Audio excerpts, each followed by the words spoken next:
Hi friends, this day morning. So morning எழுந்திரிச்சு கோயிலுக்கு தான் கிளம்பிகிட்ருக்கோம்.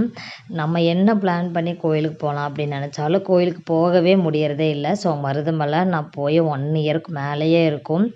நான் கன்சீவாக இருக்கிறதுக்கு முன்னாடி அந்த கோயிலுக்கு போனது. ஸோ இப்போ தான் அதை தம்பி தூக்கிட்டே நான் போகிறேன். அவனுக்கு 1 இயர் கம்ப்ளீட் ஆயிடுச்சு. ஸோ 2 வருஷம் ஆச்சு நான் அந்த கோயிலுக்கு போய். ஸோ போய் நல்லா திருப்தியாக சாமி கும்பிட்டு பிரசாதம்லாம் வாங்கி சாப்பிட்டு, தம்பிக்கு நான் வீட்டிலேருந்து இட்லி எடுத்துகிட்டு போயிருந்தேன் டிஃபனில் போட்டு. ஸோ அங்கே போய் சாமியெல்லாம் கும்பிட்டு அப்படியே அவனுக்கும் அங்கே வேடிக்கை காட்டிகிட்டே நான் ஊட்டி விட்டுட்டேன்.